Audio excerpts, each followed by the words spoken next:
viewers and welcome to a brand new episode of کہانی پاکستانی. میں ہوں آپ کی ہوسٹ عائشہ گیلانی اور آج once again میں اپنے amazing viewers کا ایک request fulfill کروں گی. آپ میں سے بہت سارے لوگوں نے request کیا کہ عائشہ پلیز ہمیں دکھاؤ کہ what goes on behind the scenes. تو آج میں آپ کو لے کے آئی ہوں to the Radio Master Control Room at Voice of America Studios in Washington DC.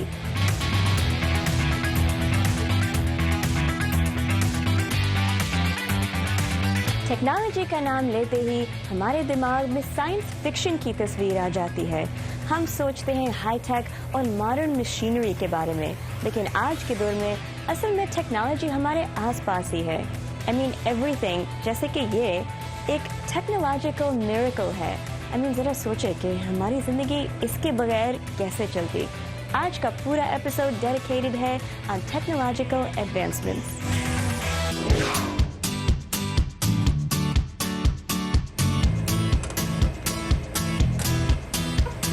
Technological advancements تو بہت ہیں، دیکھے ہیں اور میں آپ کو اور بھی دکھاؤں گی، مگر ذرا یہ سوچئے کہ ان کی ضرورت تو ہماری زندگی میں ضرور ہے مگر ڈپینڈنس نہیں.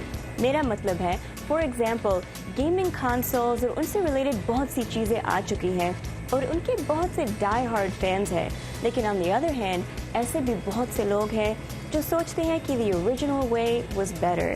اسی لیے میں آپ کو لے کے جاؤں گی تو ایک اسٹور جو ان تمام چیزوں پہ اسپیشلائز کرتا ہے. Joining me here is Frank Kozik, the owner of this really fun store, Whistle Stop Toy and Hobby. Thank you so much, Frank, for having us. Thank you for coming. I appreciate that. So, Frank, tell us about Whistle Stop. What exactly is it? I created Whistle Stop Toy and Hobby. میں نے وسل stop کو ایک hobby store کے طور پر بنایا ہے. یہاں سے بچے آ کر سامان لیتے ہیں اور ان سے اپنی چیزیں بناتے ہیں اور اپنے ماں باپ کے ساتھ مل کر کھیلتے ہیں. What was your inspiration behind creating a toy and hobby store? I grew up with toy trains, with Lionel trains, and it was enjoyable for me. And around the mid-90s میں ٹوائے ٹرینز کے ساتھ کھیلتا ہوا بڑا ہوا اور انہیں بہت انجوائے کیا. 90 کے عشرے کے نصف میں نے ٹرینز جمع کرنا شروع کی، لیکن آپ صرف ٹرینز رکھ کے اسٹور نہیں چلا سکتے، اس لیے ہم ماڈلز بھی بیچتے ہیں اور راکٹ بھی بیچتے ہیں. ہم نے وہ چیزیں جمع کرنا شروع کی جو پرانے ہابی اسٹور میں ہوا کرتی تھی. So I understand you've been in the business for 21 years.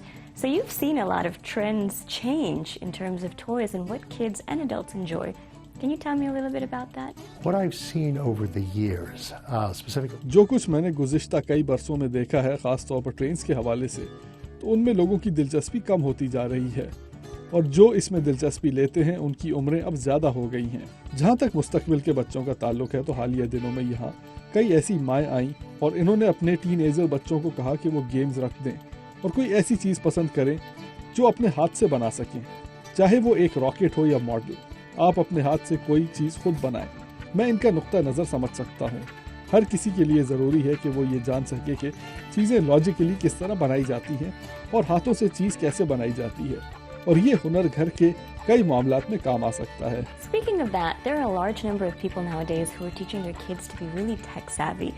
For instance, moms are getting their kids to have iPad time during the day. Do you think that that's diminishing the numbers of people who are actually playing with real toys, that, hands-on playing? what you see is the toy industry's ہم یہ دیکھتے ہیں کہ toy industry معاشرے کے ساتھ تبدیل ہو رہی ہے. اب ہم ایسی گاڑیاں اور جہاز دیکھ رہے ہیں جنہیں آپ ریموٹ کے ساتھ آئی پیڈ اور سیل فون کے ذریعے بھی کنٹرول کر سکتے ہیں. اس طرح سے یہ انڈسٹری اب کمپیوٹر اور لیپ ٹاپ اور آئی فون کی جانب بڑھتی جا رہی ہے کیونکہ یہ چیزیں موجود ہیں، اس لیے انڈسٹری کو ان کے ساتھ ڈھلنے کی ضرورت ہے. Given the tech-focused innovations in toys, do you think that's making the old toys such as these obsolete? No, I think what we're seeing is a resurgence of collecting. میرا خیال میں ایسا نہیں ہے. میرا خیال ہے کہ لوگوں میں پھر سے چیزیں جمع کرنے کا شوق بڑھ رہا ہے. لوگ پرانے کھلونے پسند کر رہے ہیں. ریل گاڑیوں کی مثال لے لیجئے. ہمارے پاس اینالاگ گاڑیاں ہیں جنہیں کسی پاور پوائنٹ سے چلایا جاتا ہے. ہمارے پاس ڈیجیٹل گاڑیاں بھی ہیں جو آئی فون یا آئی پیڈ سے چلتی ہیں. لوگ سادہ چیزیں پسند کرتے ہیں. اس وقت دنیا میں بے تحاشا ٹیکنالوجی آ چکی ہے. لوگ کوئی ایسی چیز ڈھونڈتے ہیں جو سادہ ترین ہو. مثال کے طور پر بلڈنگ ماڈلز کو لے لیجئے جس میں چیزوں کو جوڑا جاتا ہے. ان میں ٹیکنالوجی قسم کی کوئی چیز نہیں.